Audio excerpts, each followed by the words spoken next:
This is Salma Aftab, and today we are going to discuss the relative atomic mass. Okay, today we are going to discuss the relative atomic mass and the relative molecular mass. How just we calculate the relative atomic mass and relative molecular mass. So before the discussion of the relative atomic mass and molecular mass, before the discussion of their numericals, first of all we must know what is relative atomic mass and relative molecular mass. Actually में क्या है ये relative atomic mass? Actually, in the starting era of the development of the chemistry, lots of chemicals, lots of elements were discovered, and due to this discovery, actually they have a knowledge of almost a physical property, chemical property. उनको एक knowledge, छोटे छोटे ideas होने लगे थे, but they don't know their atomic weights. Actually में उनका mass कितना है, कि कार्बन का mass कितना है, what is the mass of the hydrogen, what is the mass of the oxygen, nitrogen, phosphorus, sulfur. Mass उन लोगों का क्या है, they don't know. So to determine their atomic masses, first of all, they just give a standard unit, that is your hydrogen. With respect to hydrogen, they were calculating the mass of elements, mass of other elements. Okay, but mass hydrogen के से comparison करके जो मास निकाल रहे थे, उससे क्या हो रहा था कि एक कंप्लीट जो होल नंबर होना चाहिए वो नहीं आ रहा था. ओके, आई मीन टू से बेटा कि अगर नॉर्मली देखो अपने घर पर, अपने आसपास में, in your surrounding, if we need something that is vegetable, fruits और एनी ग्रोसरी आइटम्स, जो भी हम लेते हैं, we just do their measurement करते हैं. और मेजरमेंट किसी के कंपैरिजन में करते हैं, डायरेक्ट वेइंग नहीं करते. जैसे पुराने लोग देखो तो वो कैसे वेट करते हैं कि 1 kg एक साथ में रखते हैं, 1 kg का वेट साथ में रखते हैं. उसके कंपैरिजन में देखते हैं कि दिस इज योर 1 kg और 2 kg और 3 kg. कभी भी अकेला नहीं रख देते कि ये 1 kg हो गया. एक साइड में कभी भी अकेला नहीं रख देते कि ये this is your 1 kg potato और 1 kg tomato. Just try to understand what I am trying to say. क्या मैं समझाना चाह रही हूं कि हमेशा किसी न किसी के रिस्पेक्ट में वेट को मेजर किया जाता है. ओके, किसी न किसी चीज के रिस्पेक्ट में 1 kg के वेट के अकॉर्डिंग ही हम क्या करते हैं, उसको मेजर करते हैं. ठीक है, तो अर्लियर स्टार्टिंग में किसको लिया गया था, हाइड्रोजन को लिया गया था. लेकिन हाइड्रोजन के कंपैरिजन में जिसके भी वेट को मेजर किया जा रहा था, नाइट्रोजन को, ऑक्सीजन को, सल्फर को, कार्बन, किसी के भी वेट को मेजर किया जा रहा था, देन सब में क्या आ रहा था, पॉइंट में आंसर आ रहा था. पॉइंट में, होल नंबर के नहीं. 1.99, 6.89, 7.39. तो ये होल नंबर पे नहीं आ रहा था. तो अगर कोई चीज होल नंबर में ना आए तो प्रॉब्लम बहुत ज्यादा होती कैलकुलेशंस में. तो क्लियर है बेटा कि किसी न किसी के रिस्पेक्ट में लिया था. और हाइड्रोजन के रिस्पेक्ट में लेने पे क्या हो रहा था, प्रॉब्लम आ रही थी कि they are not getting the whole number नहीं मिल रहा था. ठीक है, बहुत दूर था होल नंबर से. 9, 8, 7, 8, 6, 8, 4, 8, 4, 3, 4, 5. ठीक है, 0.45 ऐसे मिल रहा था. एक एग्जैक्ट 1.00 या 2.00 में वैल्यू नहीं आ रही थी. ठीक, after then they decided is the standard unit. मतलब डिसाइड किया कि ऑक्सीजन के मास को स्टैंडर्ड मान लिया जाएगा और उसके कंपैरिजन में 16 के कंपैरिजन में दूसरे लोगों की मेजरमेंट करेंगे, then we will get the correct answer. ठीक है, बट वहां पे भी प्रॉब्लम आई कि होल नंबर तो नहीं आ रहा था, लेकिन ये होल नंबर के बहुत करीब आ रहा था. होल नंबर के बहुत करीब करीब आ रहा था, 0.99, 0.98, 0.97, 0.96, मतलब ये सारे आंसर्स उसके आ रहे थे। हाइड्रोजन के केस में तो बहुत ज्यादा डिफरेंस आ रहा था कि 7.52, 7.86, बट यहाँ पे होल नंबर के करीब करीब आ रहे थे। होल नंबर के क्या हो रहे थे हम लोग, एकदम बिल्कुल अप्रॉक्स, उसके क्लोज बहुत आ रहा था। लेकिन फिर भी क्लोज को भी हम लोग फिर बाद में क्या किया गया, रिजेक्ट कर दिया गया इसको भी, मतलब हाइड्रोजन को भी रिजेक्ट कर दिया गया एंड देन ऑक्सीजन को भी। लेटर ऑन कार्बन को एज ए स्टैंडर्ड यूनिट माना गया, carbon became the standard unit. और कार्बन से जब atomic masses, relative atomic masses को निकाला जाने लगा, एटॉमिक मासेस, ठीक है, समझो एटॉमिक मासेस को निकाला जाने लगा और वहां से क्या आया, ऑलमोस्ट सबके आंसर सही सही आने लगे, ठीक है, आंसर्स वहां पे सही सही आने लगा। That's why it is called as, उसकी जो मास जो निकाली गई, they are called as relative atomic mass, ठीक है। बुक में एटॉमिक नंबर दिया होता है, कोई भी एलिमेंट के एटॉमिक नंबर दिया होता है, ठीक है। यहाँ पे जैसे suppose I am writing this one, hydrogen, atomic mass, atomic number यहाँ पे लिखा होता है बुक में, और atomic mass, this one is your atomic number and this is your atomic mass, ये होता है। सपोज कार्बन का atomic number is 6 and atomic mass is 12, and then nitrogen, the atomic number of nitrogen is 7, their atomic mass is 14. And then here we will write sodium, atomic mass of sodium is 11, and relative atomic mass या atomic weight is your 23, ठीक है। Calcium atomic number is 20 and atomic mass is 40. और सब में in each and every element, this one I am saying that they are called as atomic mass, ठीक है। हम इसको क्या कह रहे हैं, एटॉमिक मास और atomic weight, both are same, ठीक है। और इसी को हम लोग, because we are calculating with respect to the carbon, that's why these atomic mass are also called as relative atomic mass. It means कि जितने भी एटॉमिक मास हैं वो कार्बन के रिस्पेक्ट में डिटरमाइन किया गया है, and that's why it is called as relative atomic mass, ठीक है। क्लियर है बेटा कि रिलेटिव एटॉमिक मास किसको कहेंगे। That's why the definition of the relative atomic mass is so the definition is relative atomic mass of an atom is its absolute mass, compared to the absolute mass of an atom of a standard substance.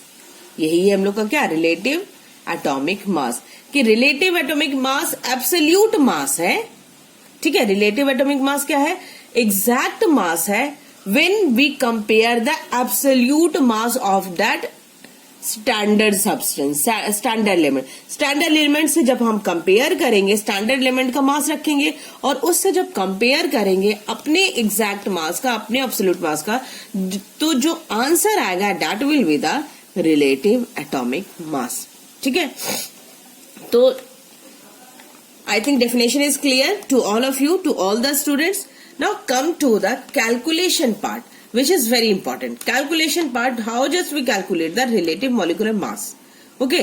अच्छा, एक चीज और है, relative atomic mass and relative molecular mass both are same beta, because when we calculate the mass of any atom, when we calculate the mass of any atom, then it is called as atomic mass. But when we calculate the mass of any molecule or any compound, then at that time we will talk about the molecular mass, ठीक है। तो molecules के respect में जब हम बात करेंगे, when we talk in respect to the molecule, then we called it as a molecular mass, and when we talk in respect to the atoms, then it is called as atomic mass. So first question is calculate the relative molecular mass. ठीक है, तो that's why I have written here molecular mass, क्योंकि हर atom की तो बात नहीं कर रहे. We have to calculate the relative molecular mass of nitrogen dioxide, ethyl alcohol, sodium thiosulphate that is Na2H2O3, copper sulphate pentahydrate, ammonium sulphate, calcium nitrate. ठीक है, and you have to student, you all have to learn the formula also, chemical formula. यहीं से बेटा formula को learn करना start कर दो. ठीक है, first one is very simple कि how just we calculate the molecular mass of NO2, and I have written all the molecular masses, all the atomic weight. देखो यहाँ पे I have written atomic weight because N क्या है, atom, oxygen, carbon, hydrogen, ये atomic level पे हम बात कर रहे हैं यहाँ पे. That's why it is I have written atom, atomic weight short form. ठीक है, ये है एटॉमिक वेट. ठीक है, तो I have written all the atomic weights और atomic mass which is needed in this question. जो क्वेश्चन में जरूरत है, I have written everything. ठीक है, तो एटॉमिक वेट और एटॉमिक मास तो याद कर लो आप लोग. ठीक है, थोड़े थोड़े से याद करो. अप्रॉक्स हाइड्रोजन का याद कर लो, कार्बन है, ऑक्सीजन है, नाइट्रोजन है, सल्फर है. वैसे एग्जाम में दिया जाता है, बट समटाइम टेस्ट करने के लिए नहीं भी दे सकते मे बी. तो that's why you must learn. ठीक है, तो नाइट्रोजन की molecular mass we have to determine. How we will just calculate. अगर एटॉमिक लेवल पे पता है तो हम सबको ऐड कर देंगे, and then we will get the exact relative molecular mass of the overall compound. तो नाइट्रोजन का क्या है, nitrogen is 14 and oxygen is 16. I am calculating first one, NO2. It means N is your 14 and plus O2. O2 means we have 2 oxygen here. That's why we will multiply 2 multiplied by 16. 2 multiplied by 16. And the answer is 14 plus 16 to the 32. This is 4 plus 2, 6 and 3 plus 1, 4. 46. 46 is the relative molecular mass. Now next question is your ethyl alcohol. The formula is C2H5OH. Okay, the formula of ethyl alcohol is C2H5OH. And how just we calculate the relative molecular mass of this compound? Formula is C2H5OH, and we need the atomic weight of carbon. What is the atomic weight of carbon? First of all, we will write all the atoms present in this compound. Write all the atomic masses. Carbon atomic weight is 12. Then hydrogen, the atomic weight is 1. Oxygen, the atomic weight is 16. Okay, and the formula is C2H5OH. It means we will write C2H5OH. It means we will write, because here we have 2 carbon atom, we will write 2 multiplied by C plus 5 multiplied by H plus oxygen plus hydrogen. We can write like this also. लिख सकते हैं. ठीक है, next one 2 multiplied by C, यानी कि we have 2 carbon atom, 2, and what is the atomic weight of carbon is 12 plus 5. Atomic weight of hydrogen is 1 multiplied by 1. Then oxygen 16 plus hydrogen 1.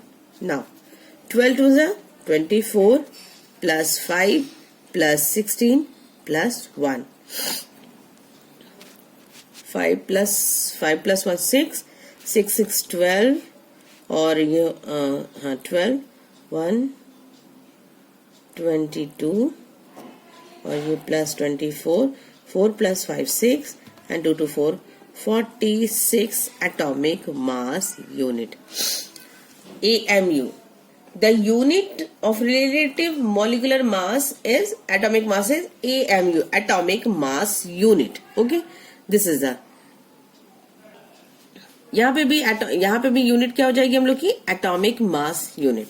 Okay, now overall this is the calculation to calculate the relative atomic mass और relative molecular mass. Okay, clear है.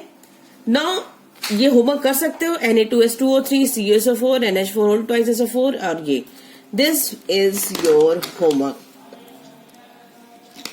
कौन सा, C D E and F is your homework. Okay. Now come to the next part of the question, next part of the chapter, that is your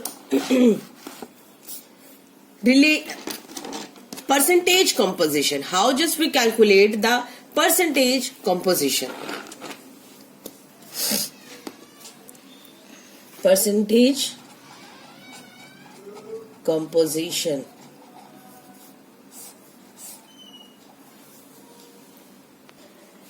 Now next question is calculate the percentage composition of the each element.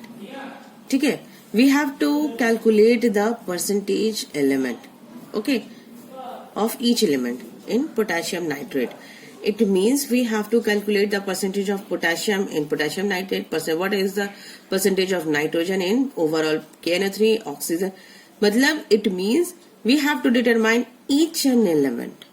We have to determine the percentage composition of each and every element in this compound potassium nitrate.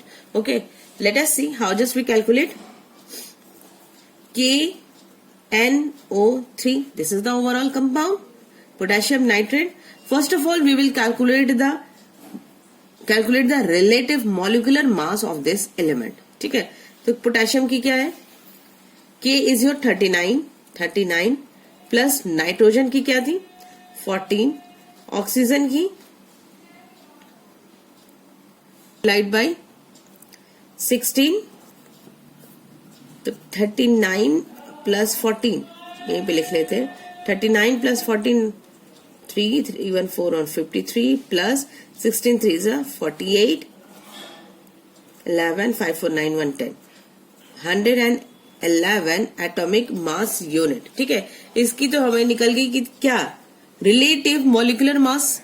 Now we have to calculate the percentage of K, percentage of nitrogen and then percentage of oxygen. ये निकालना है इसी में.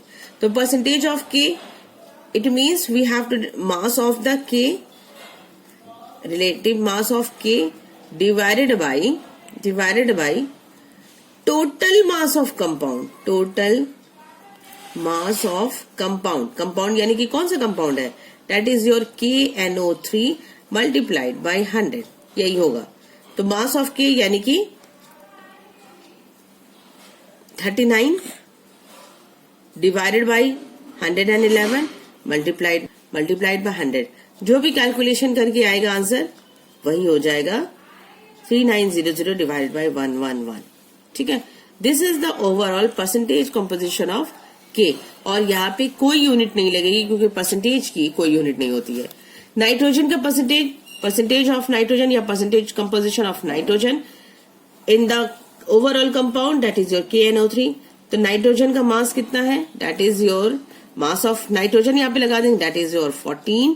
Total mass of KNO3 111 multiplied by 100.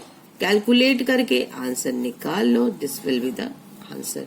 Percentage of oxygen, same process we will continue, that is your 16 divided by, because the mass of the oxygen is 16. beta we are determining the percentage composition of oxygen.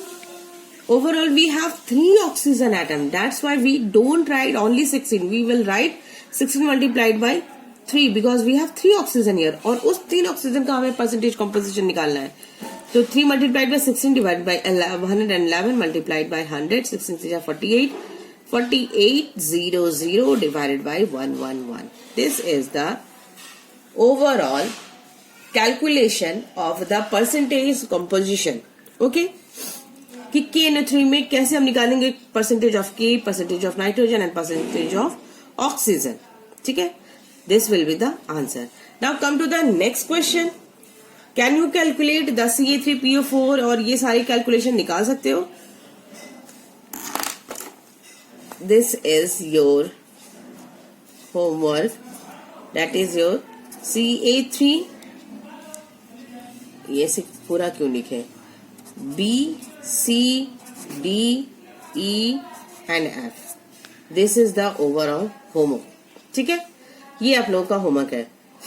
Now we are going to calculate the second one, that is the find the percentage composition of water of crystallization in blue vitriol and green vitriol. Blue vitriol and green. Blue vitriol commonly known as blue vitriol. Blue vitriol, that is your copper sulfate. Commonly known as it is copper sulfate, and the formula of copper sulfate is CuSO4.5H2O. This is the overall formula of copper sulfate.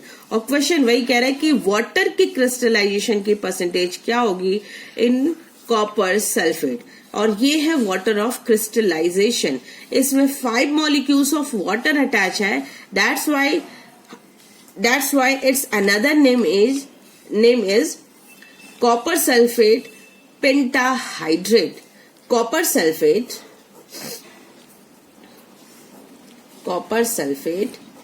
pentahydrate. Okay, now how does we calculate? First of all, we will calculate the overall relative molecular mass. Relative molecular mass of CuSO4.5H2O. What is the atomic mass of copper is? It is given, इससे देख लेते 63.55.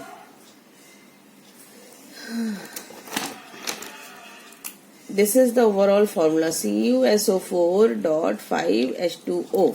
ये है formula. ठीक है, Cu का है 53.55 plus. What is the atomic mass of sulfur? Sulfur, this one. Sulfur is 32. Plus oxygen का 16 4 जा 64. ठीक है, ये यहां तक तो हो गया.